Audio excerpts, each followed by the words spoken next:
তোমাকে দেখেছি সেই কবেকে। তুমি কি এখন আমার একটু বন্ধু হবে?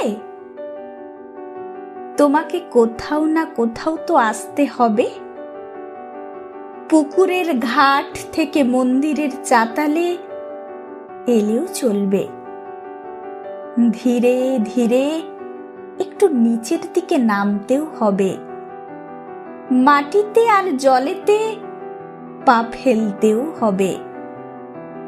তবে না গিয়ে আমাকে অনুভব করতে পারবে।